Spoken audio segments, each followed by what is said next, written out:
Setelah kabar meninggalnya Paus Fransiskus disiarkan, maka pertanyaan selanjutnya adalah, siapa pengganti Paus berikutnya?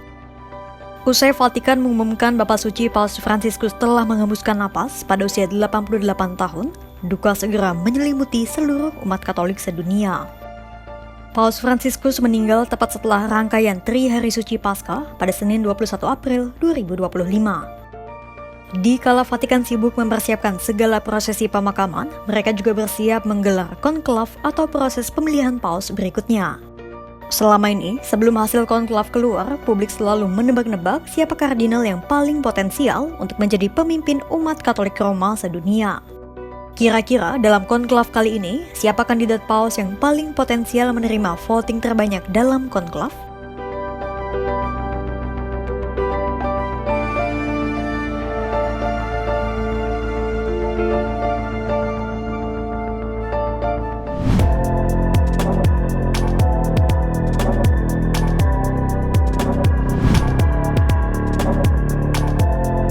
Sebelumnya, mari kita ulas singkat apa itu prosesi konklav atau pemilihan paus.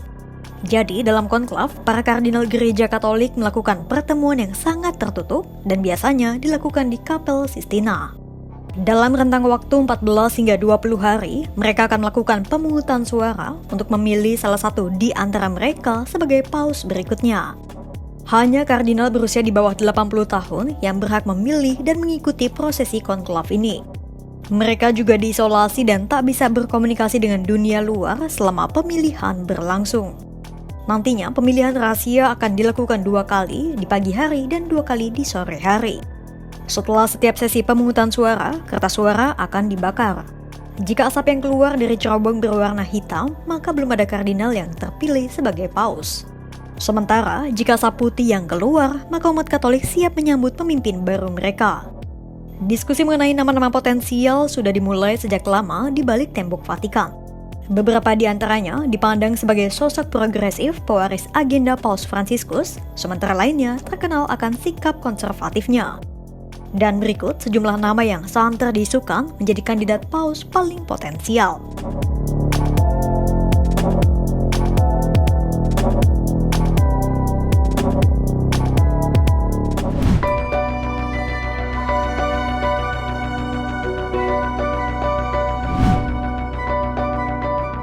Pertama adalah Pier Battista Pizzaballa, seorang pejabat tinggi Vatikan urusan Timur Tengah berusia 60 tahun asal Italia.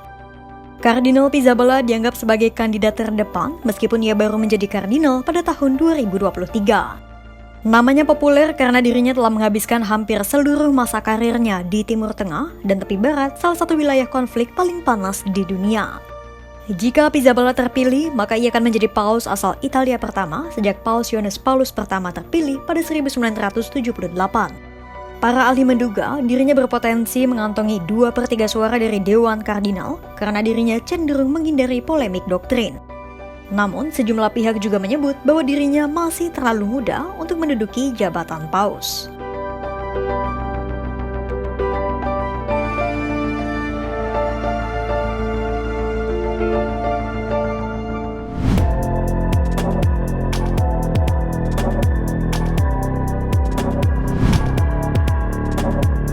Kandidat potensial kedua adalah Pietro Parolin.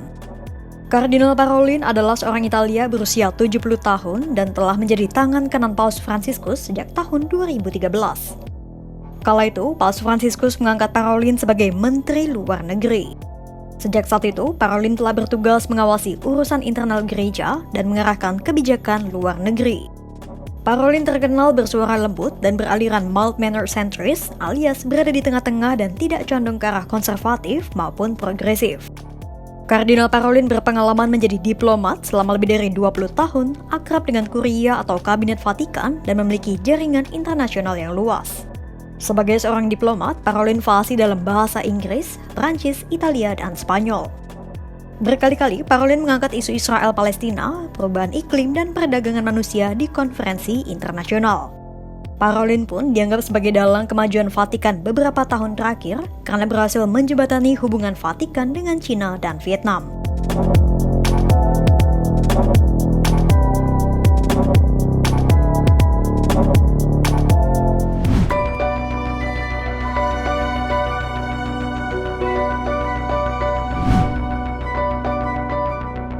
ketiga adalah Kardinal Fridolin Ambongo, seorang uskup agung Kinshasa, ibu kota Republik Demokratik Kongo. Kardinal berusia 65 tahun ini dianggap sebagai salah satu calon kandidat potensial sejak Paus Fransiskus mengangkatnya sebagai kardinal pada tahun 2019. Kardinal Ambongo terkenal karena dekat dengan Paus Fransiskus dan menjadi salah satu dari 9 dewan kardinal.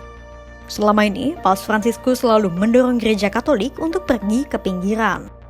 Alias, gereja Katolik harus lebih menjangkau wilayah Afrika dan Asia, di mana gereja menjadi salah satu komunitas paling aktif.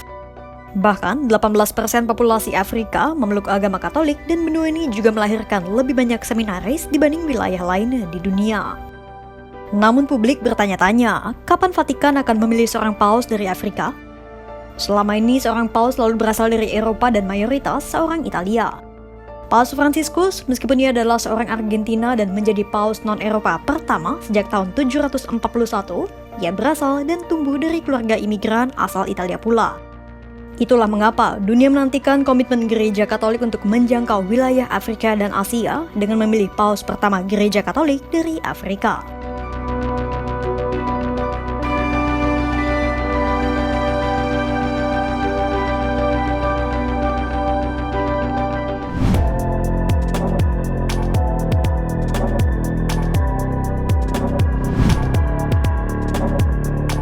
Sosok potensial keempat adalah Kardinal Luis Antonio Tagle asal Filipina, salah satu wilayah yang di mana Katolik masih memainkan peran penting.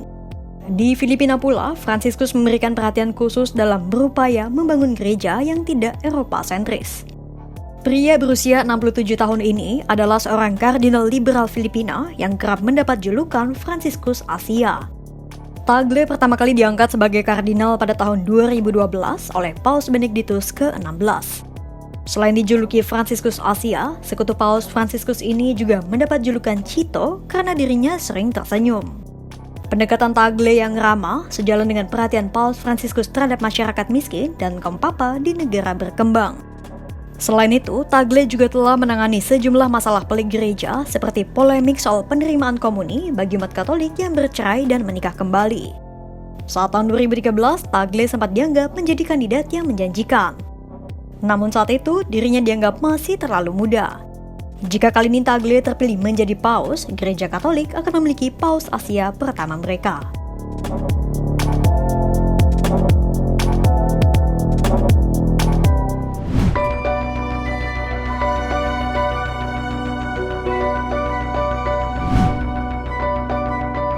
Sosok potensial kelima adalah Kardinal Matteo Zuppi asal Italia yang berusia 69 tahun. Kardinal Matteo atau yang kerap disapa Don Matteo adalah Uskup Agung Bologna, salah satu jabatan terpenting di Italia. Don Matteo merupakan seorang progresif sejati yang memiliki hubungan erat dengan komunitas Sant'Egidio, sebuah komunitas Katolik yang terkenal akan pelayanan dan misinya terhadap kaum papa. Namun karena kedekatannya dengan Sant'Egidio, sejumlah pihak juga khawatir keputusannya akan sangat dipengaruhi oleh komunitas tersebut jika Matteo terpilih menjadi paus. Selain aktif dalam misi pelayanan terhadap kaum papa dan para imigran, Kardinal Matteo juga terkenal akan buah pikirnya terkait isu pelik di gereja termasuk LGBT. Don Matteo menyebut baik umat Katolik dari kaum LGBT dan menyerukan agar gereja menemukan cara pastoral baru untuk melayani kaum gay. Selain berurusan pada kaum yang terpinggirkan, Kardinal Matteo juga memiliki pengalaman menjadi utusan khusus Vatikan urusan Ukraina. Sejumlah pakar berspekulasi Paus Fransiskus kemungkinan besar akan memilih Don Matteo sebagai penggantinya meski Bapak Suci tidak mengungkapkannya secara terbuka.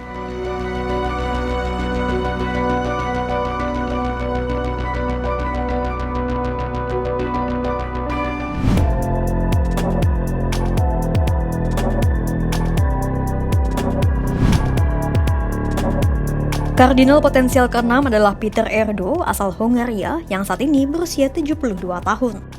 Kardinal Erdo pun diangkat langsung oleh Paus Yohanes Paulus II sebagai Uskup Agung Esztergom Budapest pada tahun 2002. Saat itu, Erdo masih berusia 50 tahun dan menjadi kardinal termuda pada masanya.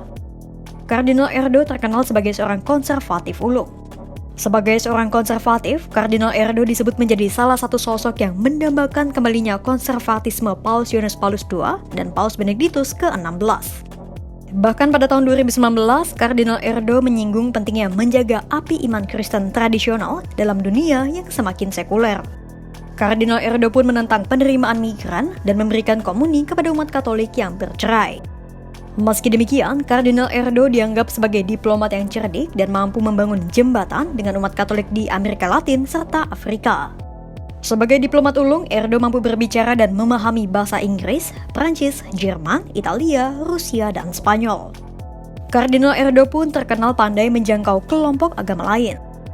Ia kerap menghadiri peringatan Holocaust dan dekat dengan para pemimpin Yahudi. Erdo memiliki jaringan sekutu barat yang luas setelah dirinya menjabat sebagai Presiden Dewan Konferensi Wali Gereja Eropa sejak tahun 2006 hingga 2016.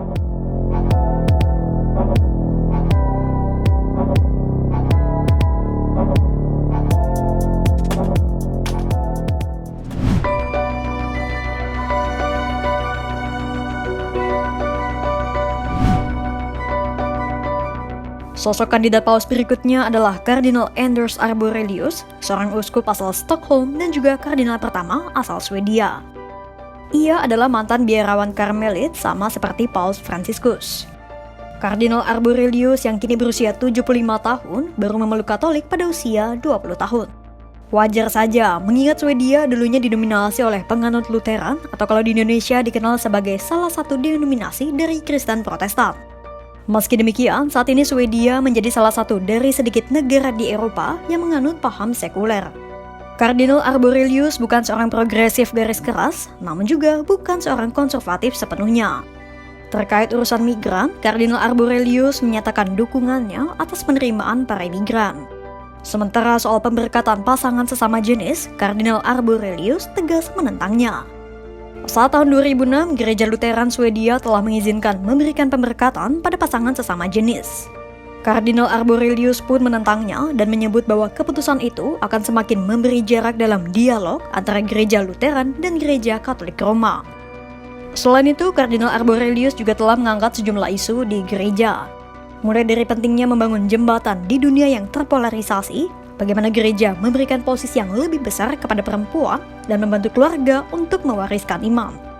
Kardinal asal Swedia ini juga menentang adanya arus politik yang berpotensi memecah belah gereja.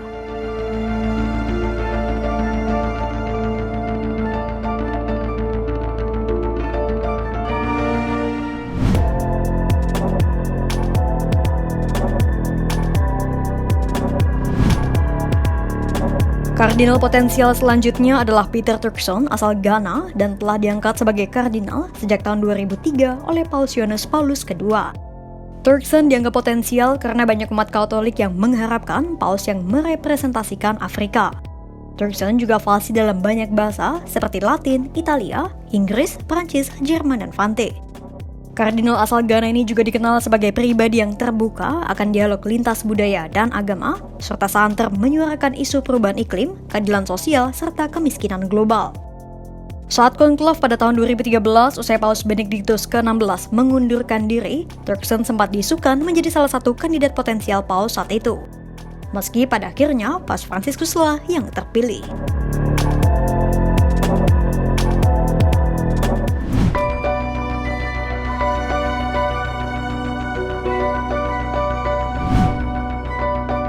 Nama terakhir yang santer disebut menjadi kandidat potensial menjadi paus berikutnya adalah Angelo Scola asal Italia. Sama seperti Turkson, Scola juga sempat disebut menjadi nama yang kuat pada konklav tahun 2013. Pasalnya, Scola memiliki hubungan yang sangat dekat dengan Paus Benediktus ke-16. Keduanya bahkan pernah bekerja sama secara akademis. Karena dekat dengan Benediktus ke-16, Scola juga dikenal sebagai seorang teolog konservatif. Namun, meskipun secara doktrinal dikenal sebagai konservatif, Scola juga memiliki pemikiran terbuka pada dialog budaya sosial, serta telah terlibat dalam dialog antar agama, terutama Islam dan Kristen. Scola pun memiliki kemampuan diplomatik yang baik. Namun, Scola tak terpilih karena saat itu banyak kardinal dianggap mempertimbangkan perlunya paus dari luar Eropa Barat. Dipilihnya Paus Fransiskus pun menunjukkan bahwa adanya keinginan akan pemimpin yang lebih pastoral dan membawa nuansa baru dari selatan.